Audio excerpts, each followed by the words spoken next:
하나님 말씀은 요한복음 6장 38절에서 40절까지 말씀입니다. 내가 하늘에서 내려온 것은 내 뜻을 행하려 함이 아니요 나를 보내신 이의 뜻을 행하려 함이니라. 나를 보내신 이의 뜻은 내게 주신 자 중에 내가 하나도 잃어버리지 아니하고 마지막 날에 다시 살리는 이것이니라. 내 아버지의 뜻은 아들을 보고 믿는 자마다 영생을 얻는 이것이니 마지막 날에 내가 이를 다시 살리리라 하시니라. 아멘.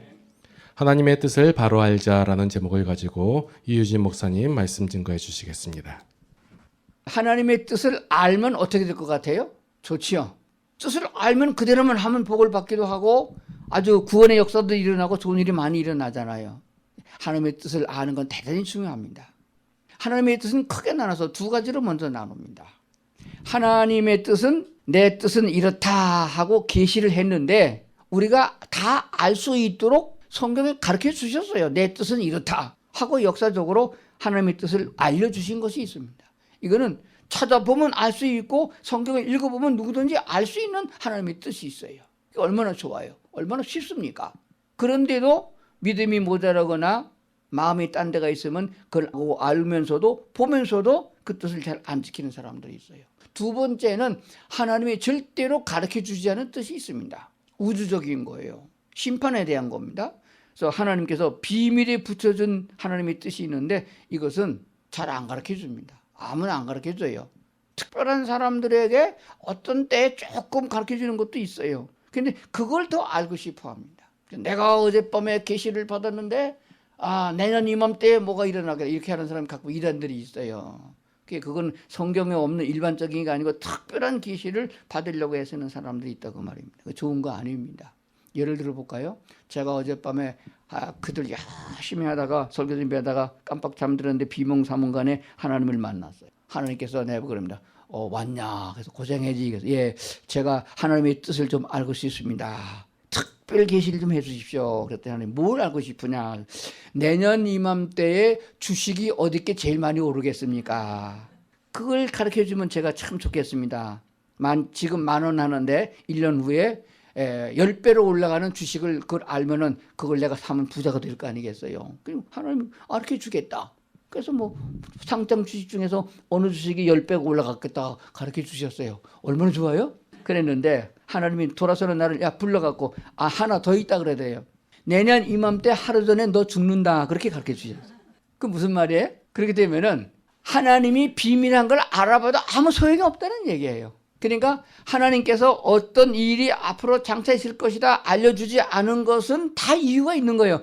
알아봐도 아무 소용이 없어요. 지진이 일어날 것이다 막을 자가 없습니다. 전쟁이 날 것이다 인간은 막을 수가 없어요. 해결이 없는 거예요. 그러니까 그거는 알 필요가 없는 걸 자꾸 알려고 그러면은 이단된다고 말이에요. 비밀에 되어져 있는 계시는 알려고 하지 말고 성경에 써 있는 거나 잘 알아라.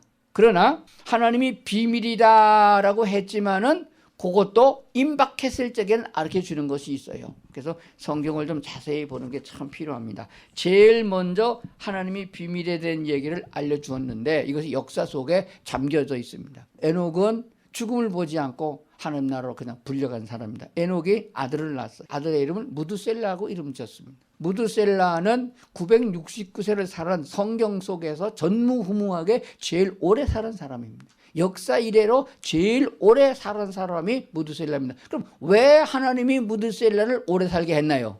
그거 물어보면 대답하는 사람이 거의 없습니다. 저 숙제 내줄까요? 유튜브 찾고 네이버 찾아가지고 다 검색해가지고 왜 하나님이 무드셀라만 특별히 오래 살게 했나요? 모르죠? 그 제가 오늘 가르쳐드리겠습니다. 무드셀라라는 이름 속에 담겨져 있는 뜻이 있습니다. 하나님께서 아브라함에게 이삭이라는 아들을 줄 때에 하나님의 이름을 이삭이라 지으라 그랬습니다. 하나님의 예수님을 보낼 적에 요셉과 마리아를 통해서 네가 아들을 낳으면 이름을 뭐라 하라? 마태복음 1장 21절에 아들을 낳으면 이름을 예수라 하라. 그는 자기 백성을 저의 죄에서 구원할 자입니다. 그 이름 속에 뜻이 있어요.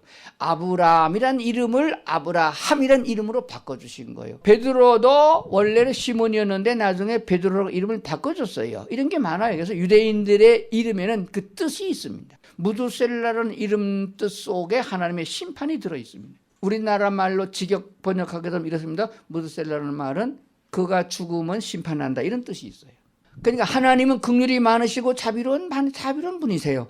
온 세상 사람이 다 죄를 졌어요. 다 하나님이 심판해서 멸망시켜야 됩니다. 그러면 그게 목적이 아니잖아요. 하나님의 심판의 목적은 너들이 회개하고 돌아와서 구원을 받으라는 거예요. 무드셀라가 죽으면은 심판하겠다는 뜻이 있는데, 그럼 무드셀라가 빨리 죽어야 돼요? 오래 있다가 죽어야 돼요? 빨리 죽으면은 내 사랑하는 남편이 구원받아야 되고 자식이 구원받아야 되고 누구도 구원받아야 되는데 그들 구원받을 새가 없어요. 죽으면 안 되잖아요. 그러니까 무드셀라가 오래 사는 거예요. 나중에 역사적으로 살펴보니까 아들보다 오래 사는 사람이 무드셀라예요. 무드셀라의 아들이 라멕인데 777세에 살았는데 아들보다도 더 오래 살았어요. 그 왜냐? 무드셀라를 조금 더 살려줘야 구원받을 사람이 더 많이 있을까 기대한 거예요. 자, 그런데 무드셀라가 라멕을 낳고 라멕에게 누구를 낳을 것 같으면은 노아를 낳습니다. 노아 600살에 홍수가 났어요. 홍수 시작하기 직전에 누가 죽었어요? 무드셀라가 죽었어요. 그러니까 어떻게 된 거예요? 무드셀라가 죽으면 심판하리라. 무드셀라가 969세를 살고 죽은 다음에 바로 홍수가 일어나 심판됐다 이 말이에요. 그러면 하나님의 세상을 심판하는 계시가 몇 년 전에 이루어서 거의 1000년 전에 암시를 줬는데도 인간들은 몰랐다. 그러니까 알아봤자 소용없다 이거예요. 요한계시록에 보면 마지막 백보자 심판 때 온 인류는 하나님 심판하겠다 했으나 그 날과 때는 하나님이 안 그렇게 줬어요. 가르쳐준다 할지라도 모른다 이거예요. 소용없다 이거예요. 인간은 마음이 사악해지면 아무리 권면해도 말을 안 듣는 종자들이다 하는 것이 됩니다. 노아 홍수가 일어나기 전에 날짜로 잘 따져보면 거의 100년 동안에 걸쳐서 노아가 방주를 지으면서 왜 지느냐? 홍수로 내려서 하나님 인간 심판한다 말해서도 안 들었어요. 그런데 언제 심판할 건 노아도 몰랐어요. 그런데 노아가 아주 몰랐느냐? 아닙니다. 홍수가 나기 일주일 전에는 하나님이 계시를 통해서 알았어요. 자, 성경을 찾아보십시오. 창세기 5장에 나옵니다. 5장 29절 이름을 노아라 하여 이르되, 그 다음에 7장에 가서 보겠습니다. 창세기 7장. 여호와께서 노아에게 이르시되 너와 내 온 집은 방주로 들어가라. 이 세대에서 내가 내 앞에 의로움을 내가 보았음이니라. 너는 모든 정결한 짐승은 암수 7씩 부정한 것은 암수 2씩 내게로 데려오며 공중의 새도 암수 7씩 데려와 그 씨를 온 지면에 유전하게 하라. 4절 지금부터 며칠이면? 지금부터 7일이면 내가 40주야를 땅에 비를 내려 내가 지은 모든 생물을 지면에서 쓸어버리리라. 그러면 노아가 정확하게 심판이 시작된 비가 오기 시작하는 날짜를 며칠 전에 알았어요? 7일 전에 알았습니다. 방주를 짓는 100여 년 동안에는 몰랐어요. 언제 홍수가 날지는 몰랐어요. 그런데 직면했을 적에는 하나님이 알게 해주신 것을 보게 됩니다. 그러니까 하나님의 신실한 종들에게는 여기서 노아를 의로운 자라고 했는데 내가 신실함을 내가 알았다. 내 앞에 내가 의로움을 내가 보았다라고 말한다. 노아의 의로움은 하나님이 말씀하신 대로 토달지 아니하고 순종한 것을 말합니다. 왜 심판합니까? 언제 세상을 심판합니까? 왜 이렇게 오래 걸립니까? 이거 따지지 않았어요. 그냥 말씀하신 대로 순종한 자가 바로 노아가 됩니다. 그러므로 나중에 후세에 열왕기서에 가서 보면은 하나님께서는 순종이 제사보다 낫다. 수양의 기름보다 하나님이 더 기뻐하신다는 말씀을 주신 줄로 그렇게 믿습니다. 그래서 하나님의 말씀 성경을 볼 때 우리는 어떤 자세를 가져야 되냐 그러면은 하나님이 말씀하신 대로 토달지 말고 그냥 순종하는 사람이 복 있는 사람이요 예수 잘 믿는 사람이 될 줄로 믿습니다. 자, 그러면은 이거 외에도 성경에 보면 하나님의 예언이 참 많이 있어요. 하나님의 뜻이 많이 있습니다. 이스라엘 백성들이 바벨론으로 포로 잡혀가면은 너희가 살리라 70년이 차면 돌아오게 하리라 하나님께서 그렇게 한 역사를 보게 됩니다. 그러므로 하나님의 말씀은 하나님의 뜻은 내가 하나님의 뜻을 몰라가지고서 행하지 못하는 게 아니고 이미 성경에 써 있는데 그 뜻을 내가 받아들여서 내가 소화하지 못해서 문제가 되고 내가 받아들였다 할지라도 순종하지 못해서 그게 유익되지 못하는 것을 알게 됩니다. 자, 오늘 성경 본문은 요한복음 6장입니다. 다시 한번 보겠습니다. 요한복음 6장 38절 내가 하늘에서 내려온 것은 내 뜻을 행하려 함이 아니고 나를 보내신 이의 뜻을 행하려 함이다. 39절 나를 보내신 이의 뜻은 내게 주신 자 중에 내가 하나도 잃어버리지 아니하고 마지막 날에 다시 살리는 것이니라. 정확하게 뜻을 말씀하신 게 40절입니다. 내 아버지의 뜻은 아들을 보고 믿는 자마다 영생을 얻는 이것이니 마지막 날에 내가 이를 다시 살리려 하시니라. 여기 보세요. 하나님의 뜻은 신약 성서에 와서 정확하게 분명히 밝혀준 게 뭐냐 그러면 내 아버지의 뜻은 뭐예요? 아들을 보고 믿는 자마다 영생을 얻게 하는 거. 그러면 예수님께서 마지막 날에 저를 살리리라. 두 대목으로 나눠집니다. 예수를 믿어야 영생을 얻게 하는 것이고 두 번째는 영생을 얻은 자는 마지막에 살려준다. 구원의 역사가 거기 일어나는데 구원의 역사는 예수를 믿음으로 죄사함을 통한 구원과 그 다음에 거듭남으로 영생을 얻는 다시 살려지는 역사의 부활의 역사를 포함하고 있는 줄로 믿습니다. 자, 그러면 이 범주 안에 있습니다. 이것을 위하여 예수님이 하늘에서 왔다 이거예요. 예수님이 이 땅에서는 목적도 그것이고 하나님의 뜻도 이것이고 내 아버지의 뜻이 바로 이것이라는 것을 우리가 알게 된다면 우리의 삶의 초점은 어디에 맞춰야 되느냐. 아들을 예수를 보고 예수를 믿게 하는 거, 예수를 믿는 거, 안 믿는 사람을 믿게 하는 거, 선교요, 전도가 목적이 있는 것이며 그리하면은 예수님께서 그들을 마지막에 멸망의 자리에서 영생을 얻게 생명을 살려주신다는 약속을 하고 있는 줄로 믿습니다. 그러면 밥을 먹든지 장가를 가든지 공부를 하든지 무엇을 하든지 무엇에 초점을 맞춰야 돼요?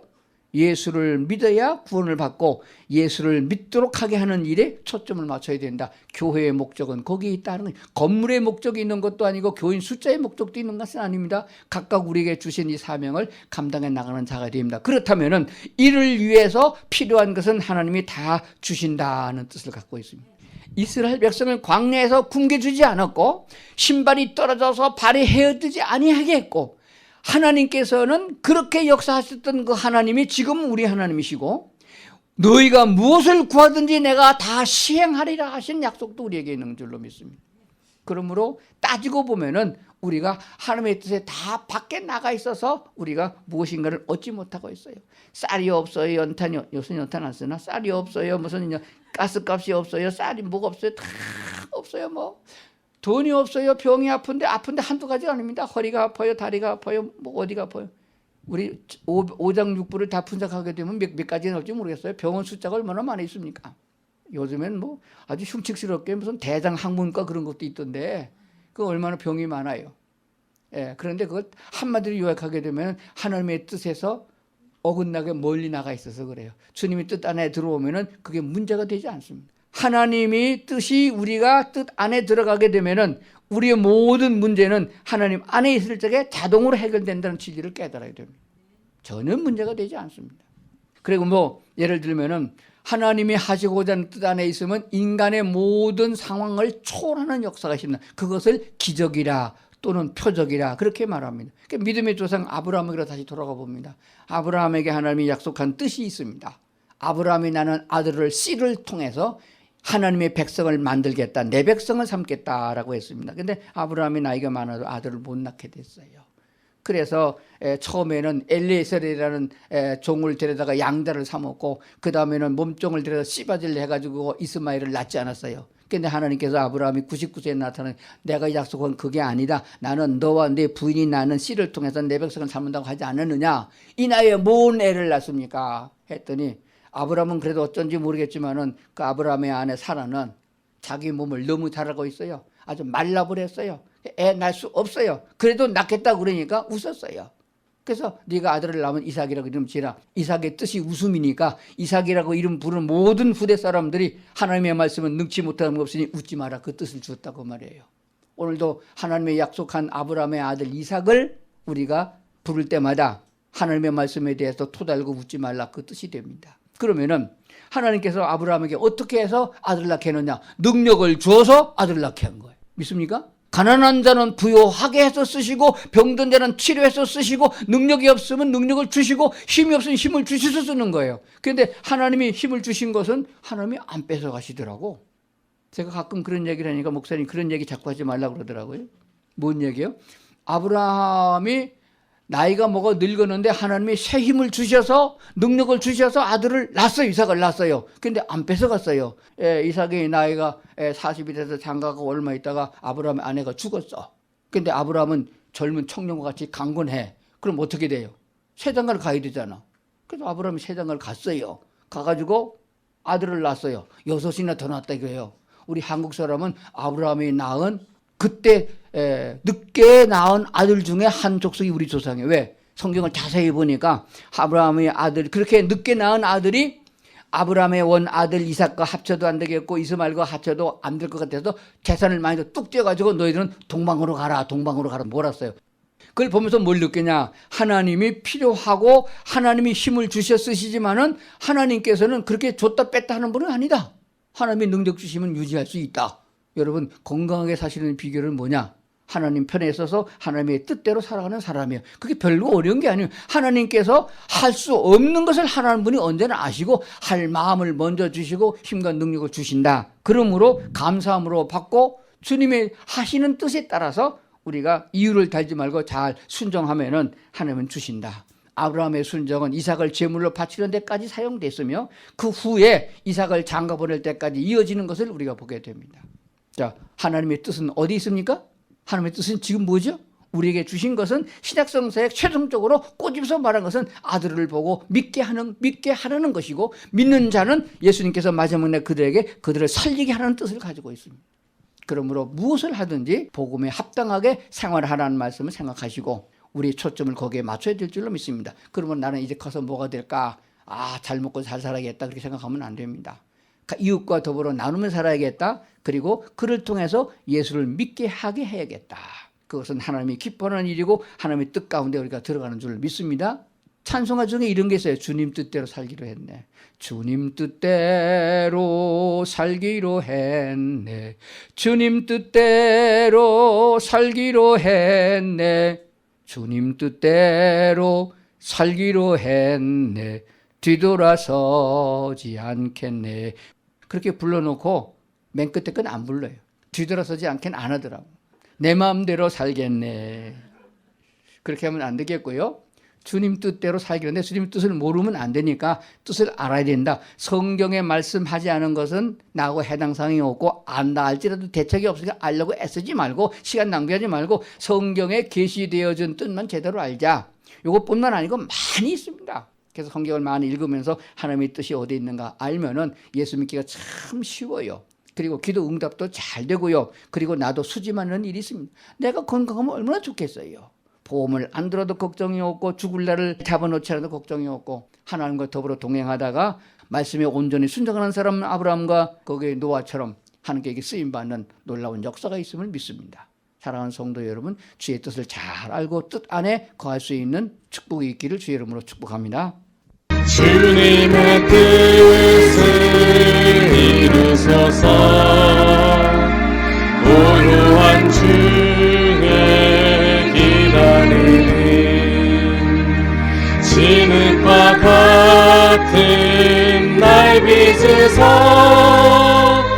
주님의 형상 만드소서. 주님의 뜻을 이루소서.